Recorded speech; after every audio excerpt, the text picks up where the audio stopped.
ओम शांति। आज 10 जुलाई 2026 के शुक्रवार के प्रातः मीठी मीठी मधुवन मुरली के बाप दादा के मधुर ईश्वरीय महावाक्य सुनते हैं। मीठे मीठे प्यारे प्यारे बाप दादा ने कहा, मीठे बच्चे, बाप आए हैं तुम बच्चों की अविनाशी ज्ञान रत्नों से झोली भरने। यह एक एक ज्ञान रत्न लाखों रुपयों का है। प्रश्न है, गुप्त दान का इतना अधिक महत्व क्यों है? उत्तर है, क्योंकि बाप तुम्हें अभी गुप्त ज्ञान रत्नों का दान देते हैं, इसे दुनिया नहीं जानती। फिर तुम बच्चे इन ज्ञान रत्नों का दान करने से विश्व की राजाई ले लेते हो। यह भी गुप्त है, न कोई लड़ाई, न कोई बारूद आदि, न कोई खर्चा। गुप्त रीति से बाप ने तुम्हें राजाई दान में दी, इसलिए गुप्त दान का बहुत महत्व है। ओम शांति, डबल ओम शांति। एक शिव बाबा कहते हैं, एक ब्रह्मा बाबा दादा कहते हैं। दोनों का स्वधर्म है शांत। दोनों ही शांति धाम में रहने वाले हैं। तुम बच्चे भी शांति धाम में रहने वाले हो। निराकार देश में रहने वाले आए हो साकारी देश में पार्ट बजाने, क्योंकि यह ड्रामा है ना। बच्चों को ड्रामा के आदि मध्य अंत का ज्ञान बुद्धि में भरा हुआ है। ऊपर से लेकर नीचे तक, ऊंचे से उच्च भगवान, उनके साथ बच्चे। इन बातों को अच्छी रीति समझो। तुम्हारे सिवाय यह ज्ञान कोई में है नहीं।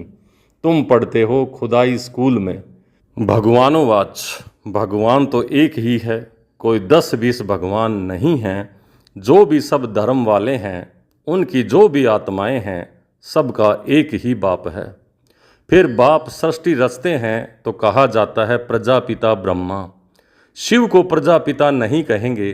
प्रजा तो जन्म मरण में आती है। आत्मा संस्कार के आधार से जन्म मरण में आती है। फिर चाहिए प्रजापिता ब्रह्मा। गाया हुआ है, परम पिता परमात्मा प्रजापिता ब्रह्मा द्वारा रचना रचते हैं। उनको बुलाया ही जाता है पतित पावन आओ। जब दुनिया पतित बनती है और उनका अंत होता है, तब ही बाप आते हैं पतित से पावन बनाने। अब तुम जान गए हो, बाप आते भी एक बार हैं और कब आते हैं और कभी आते नहीं। अभी तुमको सारी नॉलेज मिली है। तुम ड्रामा के एक्टर्स हो। ड्रामा के एक्टर्स को सबकी एक्ट का ज़रूर पता होना चाहिए कि क्या क्या पार्ट है। वह होता है छोटा हद का पार्ट, उनका तो सबको पता पड़ जाता है। तुम भी देख करके आते हो। चाहो तो लिख भी सकते हो, याद कर सकते हो। छोटा सा होता है। यह तो बहुत बड़ा बेहद का ड्रामा है, जिसको तुम सतयुग से लेकर कलयुग अंत तक जानते हो। अभी तुम बच्चे जानते हो, हमको बेहद के बाप से बेहद का वर्षा मिलता है। फिर हद के बाप से हद का वर्षा, हद की प्रॉपर्टी मिलती है। बाबा ने समझाया था, राजाएं जो बनते हैं वह अगले जन्म में दान पुण्य आदि करने से एक जन्म के लिए राजा बनते हैं। ऐसे नहीं कि वह दूसरे जन्म में भी बनेंगे। तुम जो सतयुग में राजाएं महाराजाएं थे, ऐसे मत समझो कि तुम्हारी राजाई कोई गुम हो जाती है। फिर जब भक्ति मार्ग होता है, तब भी वह जास्ती दान पुण्य करते हैं, तो वह भी राजाई में जाते हैं, परंतु वह फिर हो जाते हैं विकारी राजाएं अल्पकाल के लिए। तुम ही जो पूज्य थे, सो फिर पुजारी बने हो। फिर भी सुख तो रहता है ना। दुख तो सिर्फ अभी होता है। अभी तमो प्रधान में भी तुमको सुख है। कोई लड़ाई झगड़े की बात नहीं। यह तो बाद में होता है, जब लाखों के अंदाज में हो जाते हैं, तब लड़ाई आदि शुरू हो जाती है। तुम बच्चों को तो सतयुग त्रेता द्वापर में भी सुख है। जब तमो प्रधान शुरू होता है, तब थोड़ा दुख होता है। अब तो है ही तमो प्रधान। बाप समझाते हैं, ये है ही तमो प्रधान दुनिया। तुम जानते हो यह बेहद का ड्रामा है। इनसे कोई भी छूट नहीं सकता है। मनुष्य जब दुख में तंग हो जाते हैं, तब कहते हैं भगवान ने ऐसा खेल क्यों रचा है। अगर भगवान रचे ही नहीं तो दुनिया ही नहीं होती, कुछ नहीं होता। रचता और रचना तो है ना, उनकी डिटेल भी है। सतयुग से कलयुग अंत तक बाकी थोड़े रोज हैं। तुम भी प्रैक्टिकल में देखेंगे, पहले से ही तो नहीं दिखाएंगे। 5000 वर्ष का बाकी थोड़ा चक्र है, वह अभी थोड़े दिखा देंगे। जब होगा तब उनको भी साक्षी हो देखेंगे। जो होना होता है वह कल्प पहले माफिक होगा। यह तो देखते ही हो, तैयारियां हो रही हैं। विनाश तो होगा जरूर, सबकी तैयारियां हो रही हैं। वह ड्रामा में पहले से ही नूंद है, विनाश जरूर होगा। अब तुम बच्चों को बाप समझाते हैं, तुम्हारी आत्मा जो तमो प्रधान बनी है, उनको भी यहाँ सतो प्रधान बनाना है। यह तुम अभी समझते हो। बाप गुप्त आते हैं, गुप्त ही तुमको ज्ञान दे रहे हैं। दुनिया में कोई नहीं जानते, गुप्त रीति तुम विश्व का राज्य ले लेते हो। कोई भी आवाज़ नहीं, बिल्कुल ही गुप्त दान कहा जाता है। बाप आकर बच्चों को अविनाशी ज्ञान रत्नों का गुप्त दान देते हैं। बाप भी कितना गुप्त है, कोई नहीं जानते। यह सब कहाँ जाते हैं, ब्रह्मा कुमार ब्रह्मा कुमारियाँ क्या करते हैं, कुछ समझते नहीं। तुम बच्चे जानते हो बाबा कितना गुप्त है। तुम बच्चों को गुप्त विश्व का मालिक बनाते हैं। न कोई लड़ाई, न कोई बारूद, ना कोई खर्चा। यहाँ तो एक छोटा गांव लेने में भी कितने झगड़े मारा मारी चल पड़ती है। तो बाप आकर गुप्त दान देते हैं, अविनाशी ज्ञान रत्नों से तुम्हारी झोली भरते हैं। कहते हैं भर दो झोली, शिव बोला भंडारी। तुम जानते हो शिव बाबा हमारी अविनाशी ज्ञान रत्नों से झोली भर रहे हैं। तो एक एक रतन लाखों रुपयों का है। तुम कितने रतन देते हो, फिर तुम कितने दानी बनते हो, वह भी गुप्त है। देवताओं को कितने हथियार बुझाएं आदि दे दी हैं, वास्तव में है कुछ भी नहीं। सतयुग में देवताओं को इतनी बुझाएं आदि तो होती नहीं हैं। कलयुग में कितने अनेक प्रकार के हथियार दे दिए हैं, विनाश के लिए बम्स हैं, तो फिर तलवार बाण आदि क्या करेंगे। तुम कहते हो ज्ञान खड़ग, ज्ञान तलवार तो उन्होंने हथियार समझ लिए हैं, है कुछ भी नहीं। तुमको तो गुप्त दान मिलता है, तुम फिर सबको गुप्त दान देते हो। तुम जानते हो बाबा हमको श्रीमत दे रहे हैं, श्रीमत है ही भगवान की। तुम जानते हो हम आते हैं नर से नारायण बनने। उनको सर्वगुण संपन्न 16 कला संपूर्ण दैवी गुणधारी कहा जाता है। दैवी गुण सिर्फ उन देवी देवताओं में होते हैं, फिर कलाएं कम होती जाती हैं। जैसे संपूर्ण चंद्रमा की रोशनी अच्छी होती है, फिर कम होती जाती है। कम होते होते बाकी एकदम पतली लीक रह जाती है। सारा तो गुम नहीं होता, लकीर जरूर होती है, जिसको अमावस्या कहते हैं। अब तुम्हारी है बेहद की बात। तुम 16 कला संपूर्ण बनते हो, दिखाते हैं कृष्ण के मुख में माताएं चंद्रमा देखती हैं। ये है साक्षात्कार की बातें, जिसकी समझानी बाप बैठ देते हैं। अब तुमको संपूर्ण बनना है, माया का संपूर्ण ग्रहण लगा हुआ है, बाकी जाकर लकीर बचती है। सीढ़ी उतरते आए हैं, सबको सीढ़ी उतरनी है, तभी फिर सबको वापस जाना पड़े। तुम तो अभी थोड़े हो, आहिस्ते आहिस्ते वृद्धि होगी। पढ़ाई में बहुत नहीं पास होते, तुम्हारे सेंटर्स भी धीरे धीरे वृद्धि को पाते रहते हैं। समय नज़दीक आता जाएगा, फिर समझेंगे इन्हों में क्या है, दिन प्रतिदिन वृद्धि को पाते रहते हैं। अभी कहते हैं हमने समझा था, ये कहाँ तक चलेंगे, खत्म हो जाएंगे। शुरू में इस डर से बहुत भाग गए, पता नहीं क्या होगा, न यहाँ के न वहाँ के रहेंगे, इससे तो भागो। भाग गए, फिर उनमें से आते भी रहते हैं। बाप कितना सहज रीति से बैठ समझाते हैं। इन अबलाओं अहिल्याओं को कोई तकलीफ नहीं देते हैं, इन्हों का भी उद्धार तो होना है ना। कहते हैं बाबा हम तो कुछ पढ़ी लिखी नहीं हैं। बाप कहते हैं कुछ नहीं पढ़ी लिखी हो तो बहुत अच्छा है, शास्त्र आदि जो भी पढ़े हो वह तो सब भूल जाओ।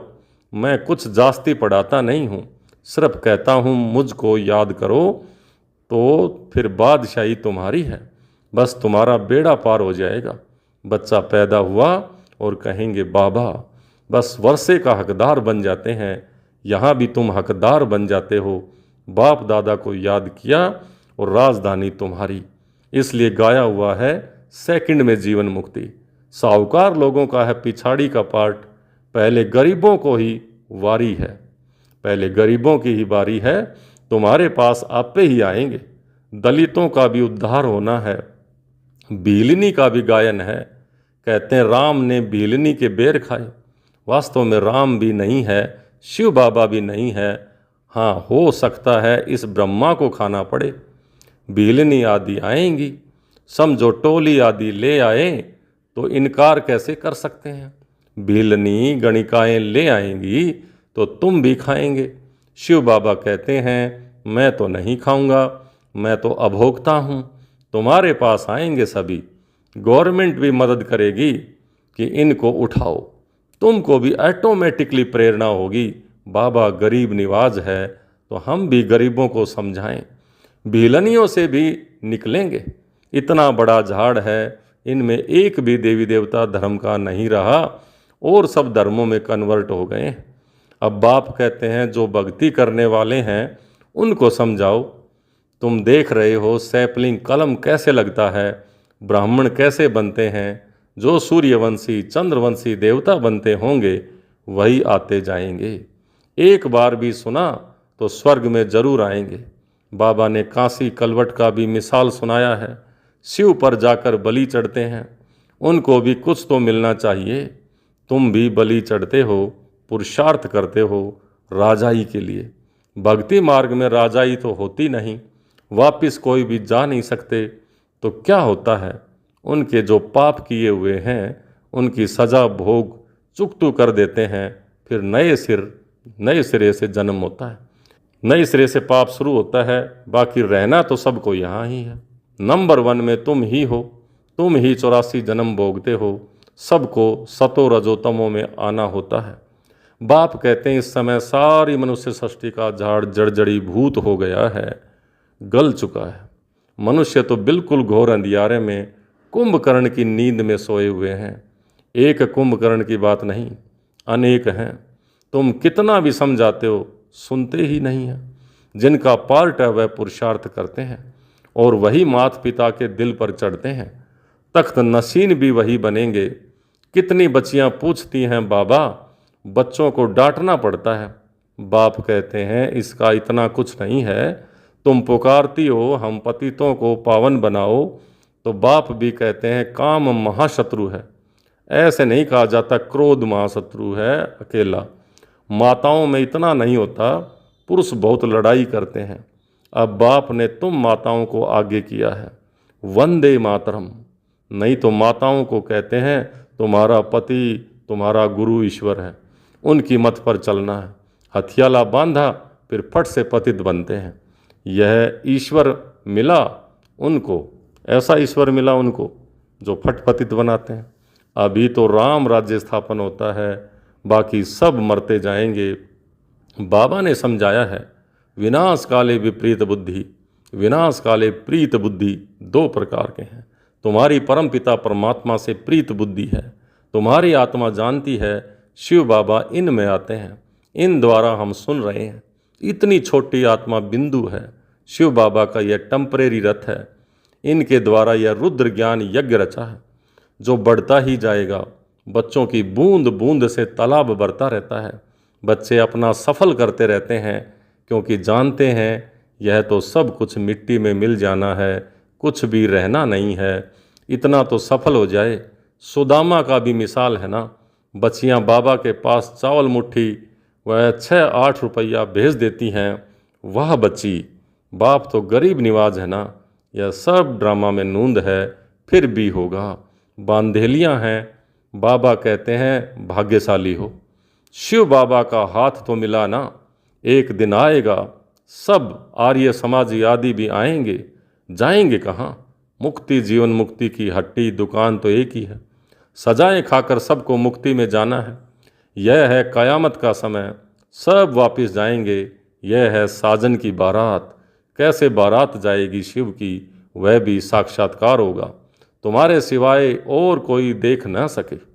अच्छा, मीठे मीठे सिक लिधे बच्चों प्रति मात पिता बाप दादा का याद प्यार और गुड मॉर्निंग। रूहानी बाप की रूहानी बच्चों को नमस्ते।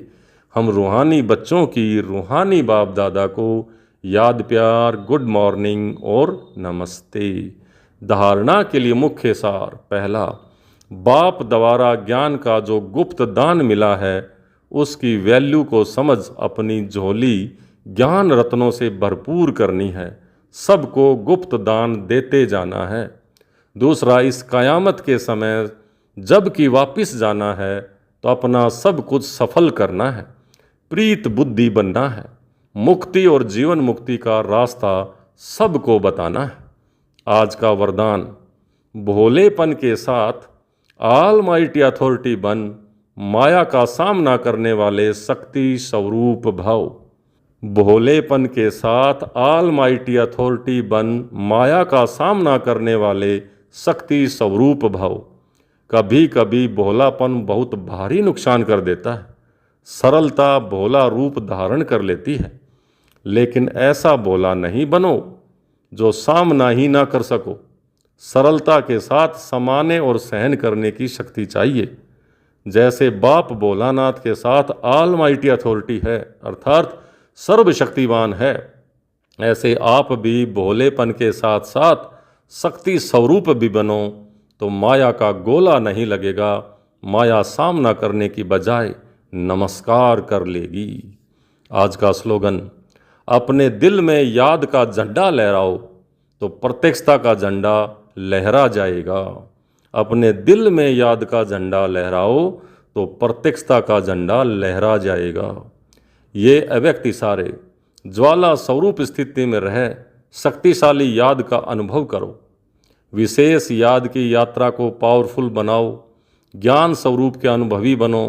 आप श्रेष्ठ आत्माओं की शुभ वृत्ति व कल्याण की वृत्ति और शक्तिशाली वातावरण, अनेक तड़पती हुई भटकती हुई पुकार करने वाली आत्माओं को आनंद, शांति और शक्ति की अनुभूति कराएगी।